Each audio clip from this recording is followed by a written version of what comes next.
阿弥陀佛。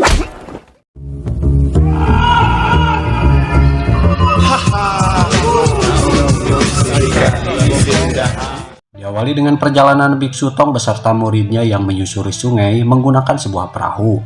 Tiba-tiba Wujing bertanya apa yang akan guru lakukan jika di kehidupan berikutnya guru memiliki kisah asmara. Lalu sang guru menjawab bahwa ia harus melihat kitab untuk menjawab pertanyaannya. Tak lama kemudian Wukong pun datang dan mencari celananya yang hilang. Ia menuduh Baji yang melakukannya dan akan merobek juga menelanjangi pelakunya. Sang guru pun memberikan celana milik Wukong dan ia mengatakan bahwa dirinya telah menjahit celana Wukong yang sobek. Beberapa saat kemudian Baji mencium bau siluman di sungai tersebut. Tiba-tiba, ternyata itu adalah dewa sungai. Baji pun mengatakan bahwa ia hanya mau lewat dan jika dewa itu mengganggu maka ia akan membunuhnya.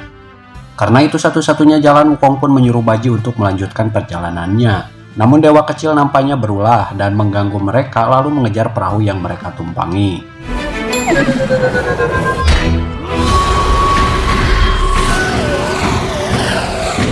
Sampai akhirnya mereka terbang dan terjatuh ke dasar jurang.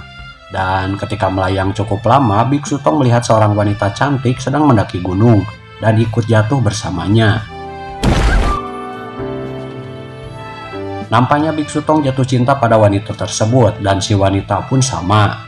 Ia pun pergi begitu saja menunggangi rusaknya sebelum sempat berkenalan.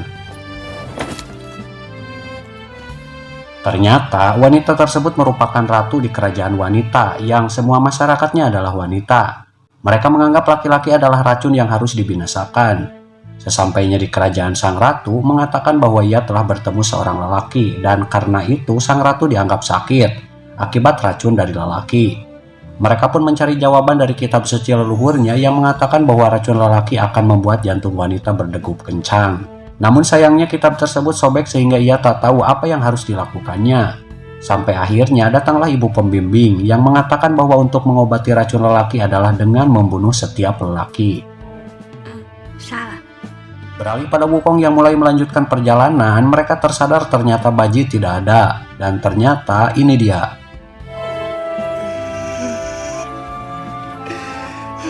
Cipatkai sedang ngintip para wanita sedang mandi di sungai. Walaupun tahu bahwa itu dosa, ia pun mencoba merayu para wanita di sana. Namun sial, dirinya dipukuli lalu ditangkap dan berteriak memanggil gurunya. Biksu Tong yang mendengar Baji memanggil, ia pun curing hak sampai dikejutkan dengan kedatangan pasukan yang semuanya adalah wanita. Ketika Wukong akan maju, sang biksu pun melarangnya dan akan menggunakan cara lembut. A弥陀佛。 Akhirnya mereka semua ditangkap dan dibawa ke kerajaan wanita. Betapa kagetnya Biksu Tong ketika melihat pimpinan di sana adalah wanita yang ia temui sebelumnya. Lalu ibu pembimbing meminta agar ratu membunuh mereka. Mendengar hal itu, Biksu Tong mencoba menjelaskan kedatangannya. Namun dibantah kepala pendeta yang mengatakan bahwa kedatangan mereka telah diramalkan dalam kitab leluhur. Karena terlanjur jatuh cinta, ratu pun memerintahkan agar mereka dihukum. Namun ia mau menginterogasinya terlebih dahulu sebelum mereka dieksekusi. Ketika dalam kurungan, Wukong meminta izin gurunya untuk menghancurkan pintu lalu kabur. Dan ia dikabulkan oleh sang guru. Di lain tempat, terlihat ratu beserta pengawalnya menuju ruangan tahanan untuk menginterogasi mereka. Dan ketika akan masuk ruang tahanan, Wukong pun terbang diikuti Baji juga Wuqing yang membawa gurunya sementara ratu pingsan akibat terjedor pintu. Ketika sedang melayang, mereka pun dihadang jaring mantra gaib yang tak bisa ditembus, yang membuat semuanya terpental. Tak ada pilihan lain, mereka pun kembali ke tempat mereka dikurung dan kaget ketika melihat ratu beserta pengawalnya sedang pingsan.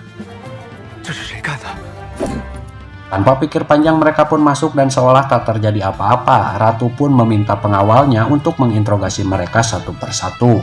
Ratu yang menginterogasi Biksu Tong mengatakan bahwa ia tak percaya laki-laki. Mungkin karena ia rindu padanya sehingga mau menemuinya malam-malam. Namun karena semuanya mengatakan bahwa itu adalah racun, hal ini membuat ratu kebingungan dibuatnya. Biksu Tong mengatakan bahwa ratu tak boleh merindukan dirinya. karena ia adalah seorang biksu yang vegetarian, jarang tidur, dan bukan tipe pria pecinta. Lalu sang ratu mengatakan bahwa ia juga sama dengan Biksu Tong. Kemudian Biksu Tong mengatakan apa yang sebenarnya ia lakukan saat ini adalah untuk pergi ke barat mengambil kitab suci untuk menyelamatkan manusia dari penderitaan. Ia juga memberikan buku hariannya untuk dibaca sang ratu dan memintanya mengembalikan lagi karena ia tak memiliki salinannya. Tiba-tiba mereka dikejutkan dengan kedatangan Wukong yang meminta ratu mengatakan jalan keluar. Namun ia tidak tahu karena mereka semua belum pernah mencoba untuk keluar. Tak lama kemudian datanglah ibu pembimbing bertanya apakah ratu terbuai rayuan mereka. Ratu pun menjawab tidak, dan dari situ ibu pembimbing meminta izin untuk membunuh mereka besok pagi. Esok harinya mereka berempat sudah diikat dan siap untuk dihukum mati. Namun di sana tak nampak sang ratu. Karena alasan ia tak mau melihat kekejaman. Nyatanya ia menyamar menjadi pengawal dan mengatakan pada Biksu Tong agar ia pura-pura mati. Karena anak panahnya telah ia ganti dengan yang tumpul. Biksu yang tak bisa berbohong, ia pun tak bisa pura-pura mati. Hal ini membuat Wu Jing melemparnya menggunakan batu.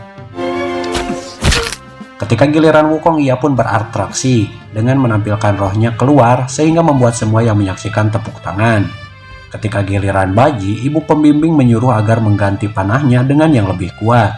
Dan ini cukup membuat Baji gemetar karena puluhan panah menancap di tubuhnya.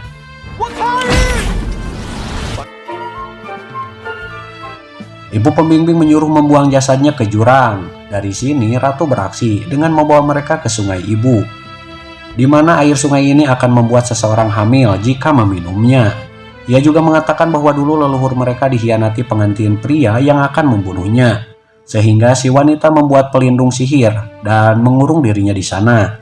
Ia juga mencatat semua kehidupannya yang kini buku itu disimpan di kerajaan wanita yang menjadi acuan para wanita di sana dalam menilai lelaki, seperti yang ratu lakukan sebelumnya.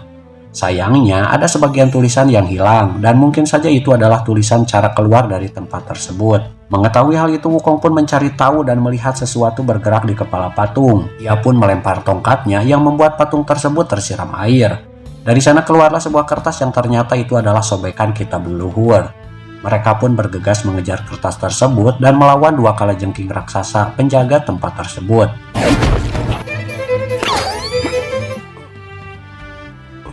Setelah sekian lama kejar-kejaran dengan kertas yang bisa lari juga bisa berbicara, akhirnya ratu bisa menangkap kertas tersebut. Sayangnya si kertas tak rela jika tulisannya dibaca. Ia pun memutuskan menceburkan setiap tulisan di kertas tersebut ke dalam sungai ibu. Melihat hal ini, Biksu Tong meloncat ke dalam sungai untuk mengambil setiap tulisan yang ada. Dan air percikannya tepat mengenai Baji yang masih tak sadarkan diri. Wu Jing pun bergegas menolong gurunya dengan menyelam ke dasar sungai. Setelah mendapatkan kertas beserta tulisannya, Wukong pun mengancam si kertas dengan apinya agar ia mau merapihkan tulisannya. Setelah berhasil, Biksu Tong membacanya, di mana di sana tertulis bahwa gerbangnya akan terbuka setelah mempelajari apa itu yang namanya cinta. Mereka pun bingung karena sama sekali tak tahu apa yang namanya cinta. Sampai seorang pengawal mengatakan bahwa ia telah mendengar cerita seorang wanita yang jatuh cinta pada dewa sungai. Dan wanita itu adalah ibu pembimbing yang rela meninggalkan kekasihnya hanya untuk merawat sang ratu.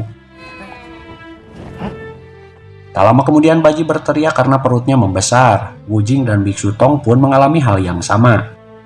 Ternyata mereka hamil setelah meminum air sungai ibu. Semuanya bersorak memberikan selamat atas kehamilan mereka.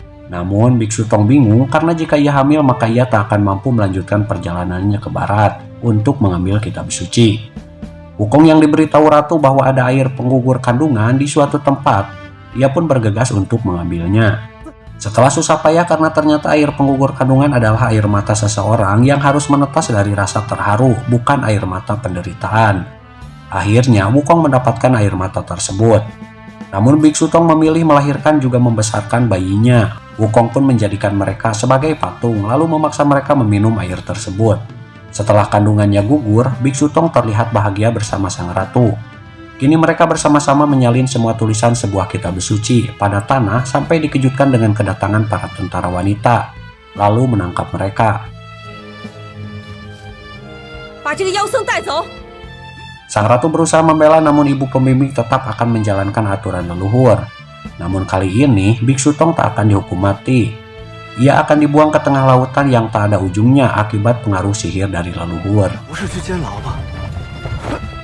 Singkat cerita, Biksu Tong sudah dibawa ke tepian pantai. Ia pun dinaikkan ke atas perahu kecil yang berlayar ke tengah lautan. Di tempat lain terlihat sang ratu menunggangi rusanya dengan kencang.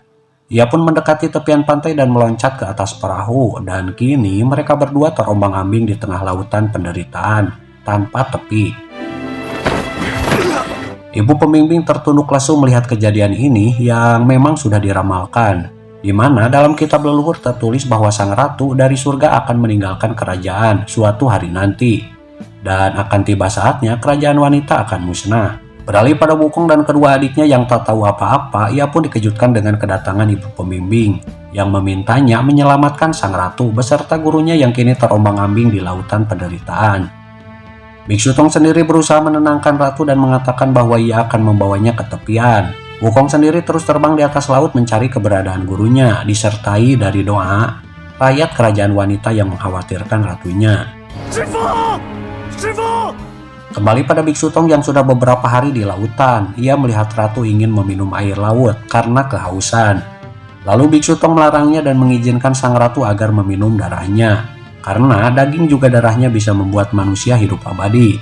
Sang ratu pun menggapai tangan biksu lalu menggigitnya. Namun ia tak sungguh-sungguh karena hanya menggigitnya dengan manja. Hari-hari berikutnya badai petir pun datang dan mengombang-ambingkan perahu mereka. Ketika tersadar mereka melihat sebuah gerbang yang terbuka dan hal ini cukup ajaib. Tak banyak bengong, biksu pun mengajak ratu mendekati gerbang tersebut.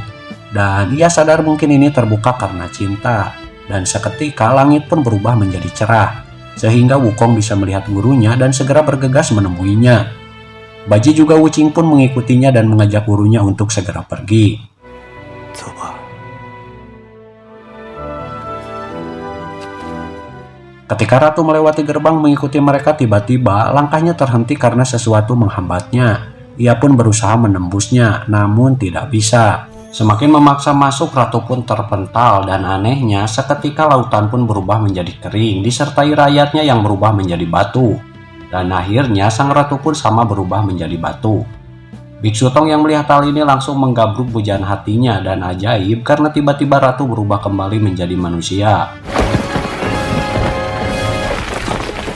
Kini sang ratu terbaring koma dan hal ini membuat Dewa Sungai merasa ada kesempatan untuk mendekati ibu pembimbing. Karena dulu ia meninggalkannya untuk mengurus sang ratu. Ia pun bergegas menemuinya. Sementara itu semua rakyat kini memotong sebagian rambut mereka untuk membuat api abadi. Dengan harapan ratu bisa segera bangun kembali. Di tempat itu juga sudah terlihat Dewa Sungai hadir di sana. Di sisi lain Biksu Tong ditemui Dewi Welas Asih di mana ia mengatakan bahwa cinta Biksu Tong haruslah pada semua umat manusia, bukan hanya pada seorang wanita. Ia juga mengatakan bahwa jubah suci itu hanya dipakai jika ia akan melanjutkan perjalanannya ke barat. Dan seketika jubahnya terbuka sendiri ketika Biksu Tong menjenguk sang ratu. Ia pun berusaha mengencangkan talinya namun kembali terlepas. Wukong mencoba membantunya dengan jurus yang ia miliki, namun tetap saja jubah kembali terlepas. Wukong pun mengatakan mungkin suatu saat cintanya akan pudar sehingga guru bisa kembali menggunakan jubah tersebut. Beberapa saat kemudian ratu membuka matanya dan membuat Biksu Tong bahagia. Namun tidak bagi Dewa Sungai. Karena hal ini akan membuat cintanya pada ibu pembimbing bertepuk sebelah kaki kembali. Dan dari sini Dewa Sungai marah karena ibu pembimbing lebih memilih menjaga ratu daripada bercinta dengan sang dewa. Dewa Sungai langsung pergi ke tempat ratu berada dan membawanya pergi bersama biksu. Namun Wukong yang ada di sana tak membiarkannya dan langsung memukul sang dewa. Ibu pembimbing yang baru tiba langsung memeluk ratu dan mengatakan pada Dewa Sungai bahwa ia akan merawat ratu. Sontak hal ini membuat dewa semakin murka dan mengubah dirinya menjadi raksasa. Lalu menciptakan gelombang besar yang menghancurkan seisi kerajaan wanita.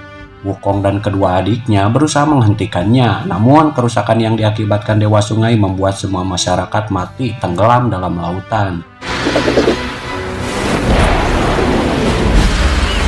Dalam tenggelamnya Biksu Tong melihat semua rakyat kerajaan wanita semuanya mati, tenggelam tanpa sisa. Ia pun memohon pada Sang Buddha untuk menyelamatkan mereka, dan tiba-tiba Sang Buddha pun hadir di sana. Lalu semua orang kembali tersadar dan berenang ke permukaan. Biksu Tong mengajak Dewa Sungai untuk bertobat. Namun karena terlanjur marah, ia pun ngamuk dan akhirnya harus dihentikan oleh Sang Buddha. Biksu Tong pun mengingat ketika Ratu baru siuman, ia mengatakan bahwa dirinya bermimpi hidup bersama Biksu Tong sampai rambut Biksu Tong menjadi gondrong. Namun sang biksu tak bahagia.